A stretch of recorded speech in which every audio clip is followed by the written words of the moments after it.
We are ready to get started. Hebrews chapter 12. No, chapter 11 is where we still are, because I move so slow.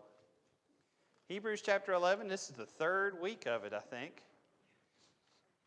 And we might finish this week. We probably will go to next week, though. Hebrews chapter 11, we're going to start in verse 17.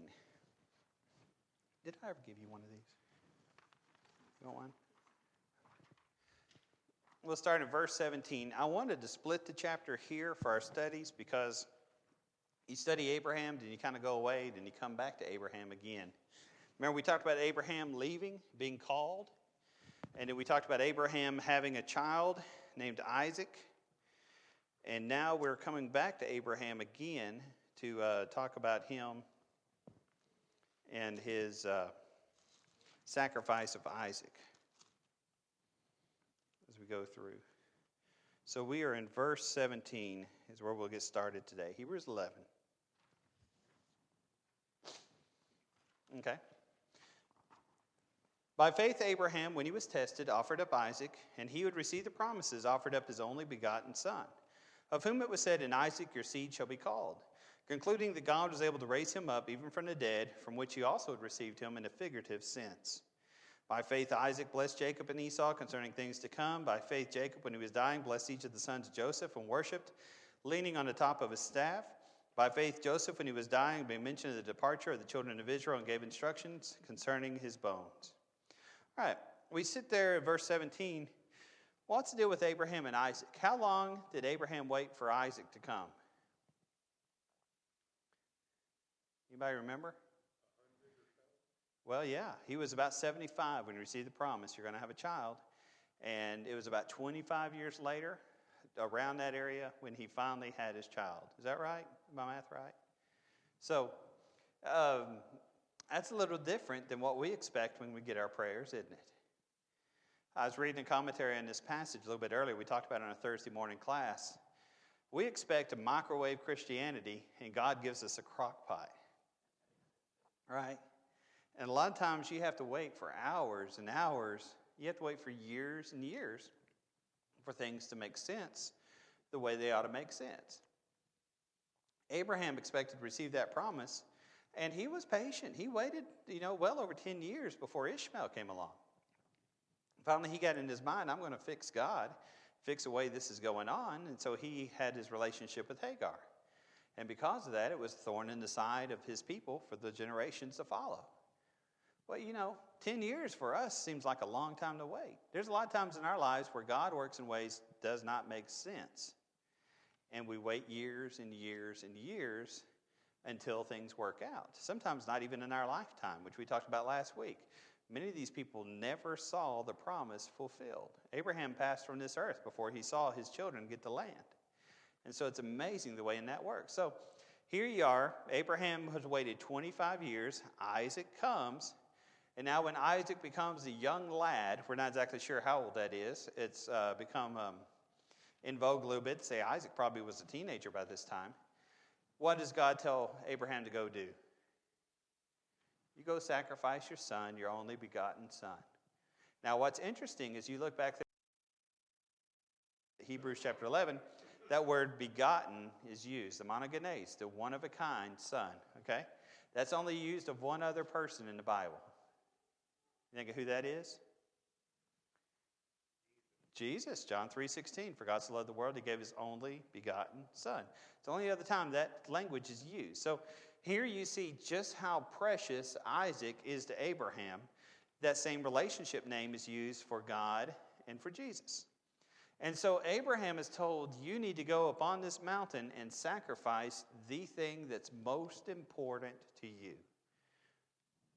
And so Abraham goes. And of course, we all know how it goes as we've studied the book of Genesis. He is headed up the mountain.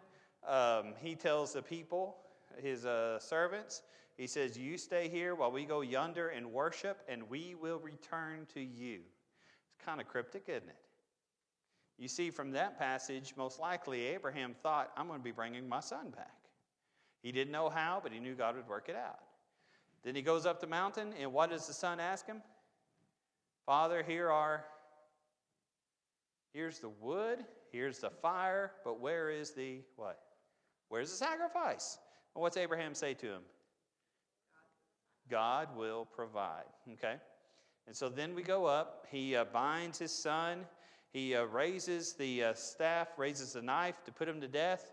And the angel stops him. And there on the side is a goat. And the goat is caught in a thicket of bushes. And he goes and he gets him and he sacrifices the ram instead, the Lamb of God who takes away the sins of the world. All right? A lot of symbolism going through there. Jesus, did he have thorns on his brow when he was crucified? He sure did, didn't he? Was he captured by the people? Yes, he certainly was. Was he provided as an atonement or as a replacement sacrifice? Absolutely was. And then he was raised to live with us forevermore, as Isaac figuratively was raised. So you see a lot of that going on. So here is Abraham. He goes up on the mountain. He's waited for 25 years. And according to this here in Hebrews, he had determined, verse 19, God was able to raise him from the dead. Now, before this time, had anybody been raised from the dead? No, nobody had that I know of. Now, I may have missed somebody. But before this time, before Genesis 22 through 25, this had never happened. And so it's pretty interesting when you looked at it. But Abraham had learned to absolutely trust God. Now, you run through the New Testament, and every time faith is really discussed, who are they going to talk about? Abraham, right? We get through Romans 4, and a lot of people misunderstand Romans 4, and that's what brings a misunderstanding of the whole book as it comes across. A lot of denominations get in Romans 4, and they don't understand exactly what it is Scripture is talking about. Abraham there was a man of faith, and we see that in Romans 4. Now, was Abraham a man who was saved by his works? No. He was saved by his faith. Does that mean he was saved apart from works? Not at all. He was a man who acted on his faith, and that's the reason things worked out for him. When he acted apart from faith is when Ishmael came, when he tried to sell his wife to Pharaoh and tried to sell his wife to the king of the Philistines. But when his actions matched his faith, that's when he was saved. Now, the reason Romans 4 is written the way it was, and maybe you recall, we studied Romans about a year and a half ago. The reason Romans 4 comes across is what the writer's trying to get across. Faith following God before the old law came. And so the old law is not necessary any longer. The old law has passed away and done away, pleasing to God. And that's the point that we're running through in Romans 4. That's the reason he's talking about those works. Abraham did not have to be circumcised, although he was. He did not have to follow the Sabbath. He did not have to follow those works of the old law. So we, as we follow God through faithful obedience, are children of Abraham, even if we're not Jewish. Does that make sense? Maybe? That's a dangerous question for a preacher to ask, isn't it? We don't study Isaac today. You know, you see a ton of stuff on Abraham, right? And even a pretty good amount of stuff on, you looked at the life of Isaac. He dug wells. Isaac was a guy who had traveled all of his life with his daddy, and when his daddy passed away, he dug a well. In other words, he wanted to live there and wanted to just be left alone, really. And he dug a well. And if you read through his time, it's only a few chapters in Genesis, the Philistines will come and steal his well, so he moves over a little bit, and he digs another well. And somebody else will steal that well, and he goes over a little bit, and he digs that well. He's a very passive person. And we see that passivity runs into trouble because his wife ends up overruling him and tricking him and all these other things with Jacob and Esau. But Isaac was a very passive person who wanted to dig the well, wanted to be faithful to God, and wanted to just stand firm in a discipleship to God. So he's really, really different than his father and really, really different than Jacob. You know how sometimes people will skip generations. You have one, and then his children try to be the exact opposite, and then their children try to be the exact opposite. That's what kind of goes on with Isaac there. But you see, Isaac, even though he is wronged, when we read there in verse 20, he blessed Jacob and Esau. Now, what's interesting about this blessing? Remember the birthright and the blessing? Esau was born first. You had the twin. How would you describe him physically? He was hairy and he was red, okay? That's what Esau means, is red. He was a very, very burly man, okay? Jacob was born immediately after, grasping Esau's heel. And so his name, Grasper or Deceiver or Tricker sort of thing, would be Jacob. And Jacob was very fair-skinned, and he was more, I wouldn't say effeminate, but he was more of somebody around the house. He seemed to be able to cook really well, and he seemed to be one of those people that was pretty good at intrigue. And so you'll see Jacob's whole life always deceiving, always grabbing. He fools his daddy, he fools his brother, he fools Laban. He goes through his whole life tricking everybody. And then he finally gets in a wrestling match with God. Remember that? Where he wrestles the angel through the night. And then for the rest of his life, he pays for his sins. He has people trick him. Remember the 11 sons sell Joseph off, and what do they do to the coat of many colors? They rip it up, cover it with blood, come back to Jacob, and what do they say? Oh, he must be dead. You know, that somebody must have destroyed him, right? Okay, his own children are tricking him the same way he's done all of his life. He goes a little bit later in Egypt. What is Joseph doing with his brothers?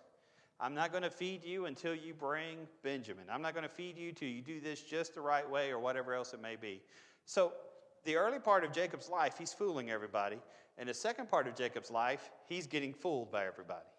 First part of Jacob's life, he depends on himself in his own way. The rest of Jacob's life, you see where he's putting God first.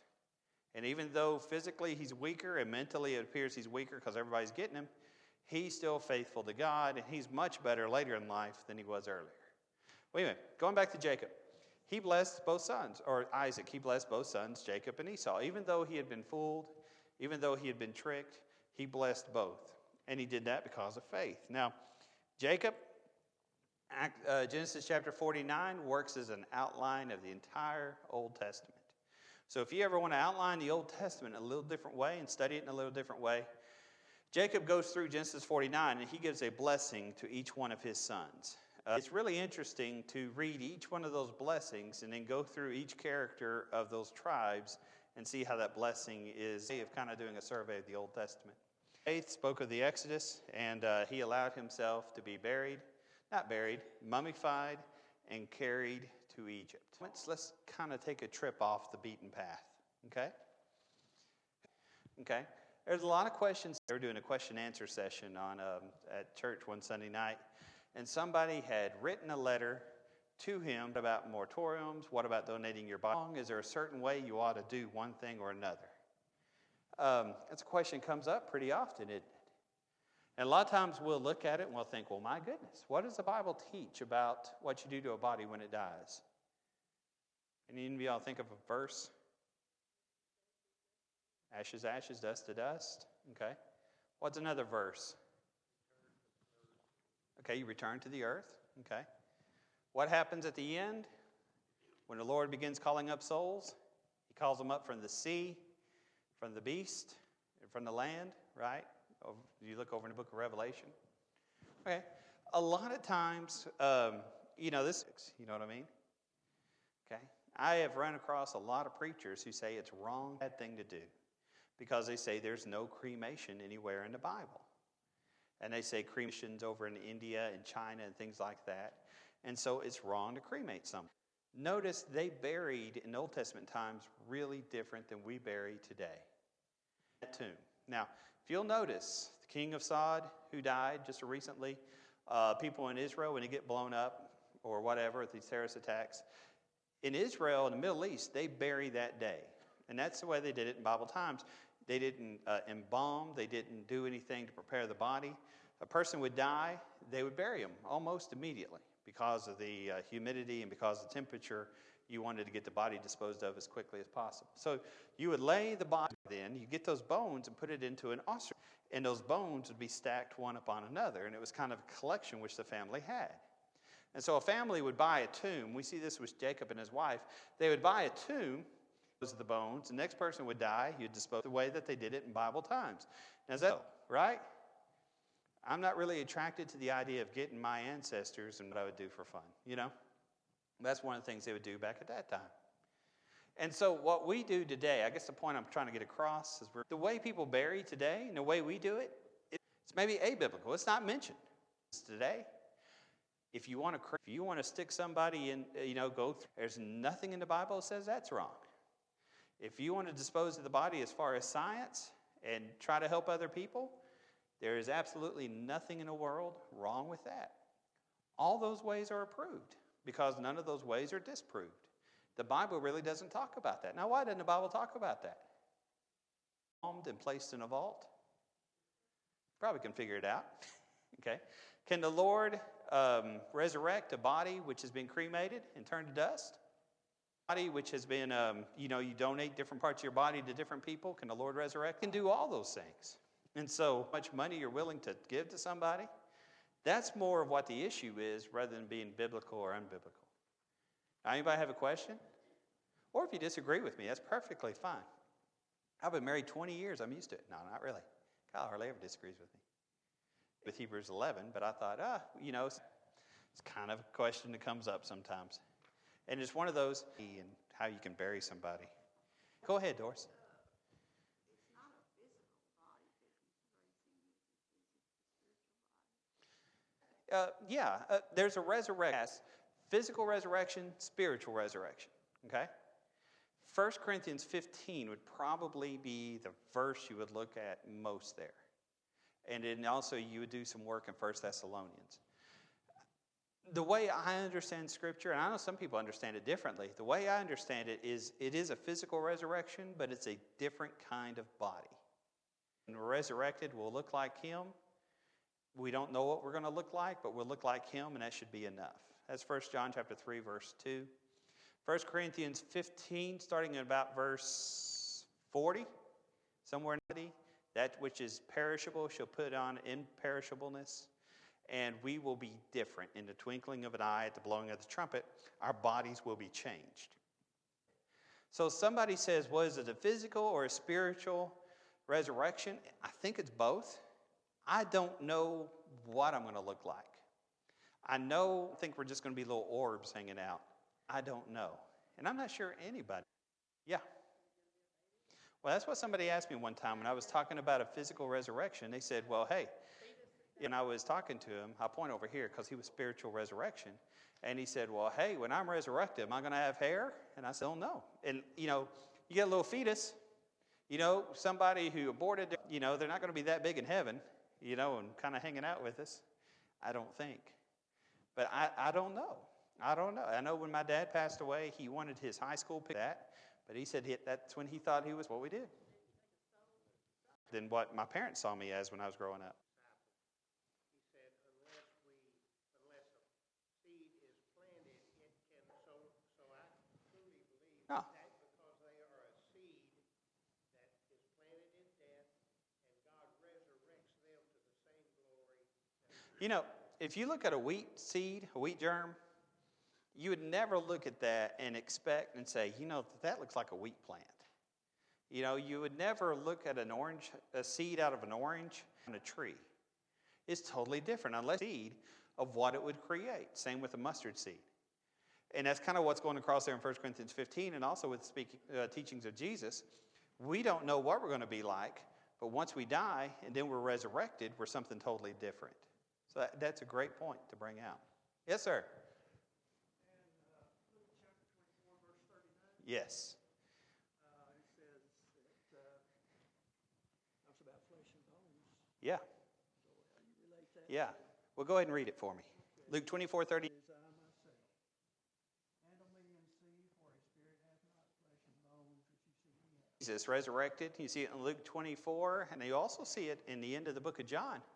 Jesus, to prove that he's not a spirit after his resurrection, Jesus will eat. You ever have a ghost in your house? Offer him fish, especially the way I cook fish. He wouldn't be safe at all. Flesh and bones, and you can place your hand in my side and all those sort of things. Now, the question is, when he was resurrected, he had a resurrected body. And this is a great theological discussion that comes across here. Because Jesus will appear sometimes to the women, and they don't recognize who he is. Luke 24, the road to Emmaus, they don't recognize who he is. And at certain times, Jesus has to say, by the way, I am Jesus. Now, Did they not recognize him because they thought he was dead, so they weren't looking for him? Or was his nature changed? That's a big theological discussion that's there. And also, is that the body that he has in heaven? Very likely, as he's resurrected and goes up in Acts chapter 1. But that's a good point to bring up. Good point, talking about having flesh and bones, which are there. Good point. And see, that's a whole lesson in study of what we'll be like when we're in heaven, what we'll look like. And maybe the best answer is 1 John 3:2. We're just not really sure. We don't know what we'll be like, but we will be like Jesus, which is there. Any more comment, suggestions? Teaching the auditorium class, when somebody speaks, it's a wonderful thing. It's good stuff. I truly think we will. The reason I think we will, Peter and James and John recognized Moses and said, well, hello, my name is Elijah. They just knew. When Jesus is telling them in John chapter 8, he says, I am. What he's saying is, I am the God of Abraham. So deeply to them was his present tense. In other words, heaven. They have personality. When you read in Revelation, they remember what happened to them. And they're waiting for that answer, which is there. We don't ever read of somebody in heaven who didn't know what happened. Philippians 3 and Romans chapter 8, the things which you'll have there. Guyan Woods wrote an excellent book about that. I won't. What if, I'm not going to enjoy heaven at all? Remember his teachings of Jesus, which talks about, because we're going to be in the presence of God, there may still be some weeping. It says, any other comments? 3, okay. By faith, Moses, choosing rather to suffer affliction with the reproach of Christ, greater riches than the treasure. By faith, he kept the Passover and the sprinkling of blood. Moses, they're not always the prettiest things, are they? What parents looked upon Moses trying to change the world and sold him in a basket, put him in the reeds right for her son? Now, what can I do to help my child remember? Okay. He began to be treated as one of the slaves. Can you imagine how, what's it say in verse 26? He esteemed the riches of you're this, whatever. Because you want to have both. We today as Christians cannot try to do. We want a line of where you serve close to that line as possible. This is how it works, isn't it? Oftentimes. So then they get a drink. And then it's up and your parents told you to be home by 10. Man. Okay, your parents say you had to be. That's the way people are spiritually. House, way back when. Okay? Anybody else? Usually not. Other Christians, instead of trying to skirt the line and be here, not because we have. Does that make sense? There I go, asking those dumb questions. His motivation is threefold. He faithfulness. Okay? As king, he endured as seeing one who is invisible, Pharaoh, to proclaim and endure. You ever stand in front of somebody that makes you really, you get nervous because you're by somebody and you're just like, oh man, and had trouble speaking when you met him. And then you look back forever. And I was doing a lot of mission work in the Caribbean. And who was the guy? It's Bill's son. And I was getting my luggage, and I was probably, the little guy was right there. He kept walking past. And I got to pass. All right. Huh? He stands in front of Pharaoh, and you can imagine he's standing in front of Moses saying, let my people. Well, what gave him the courage to stay each one of those plagues, all of his gods, one by one, the boy. Imagine telling after the firstborn of every family faith. What allowed Moses was trying to bite against them and got justice. But if you can imagine, what kind of faith, can you imagine the faith it would take and then allow the Red Sea? Next few verses, verse 30, 32. With those who did not believe when she had received the spirit. Great question to end on. All right. Lord willing, we will work on that next tonight. I think at 5. Is that what I said? All I do is show up at the elders meeting.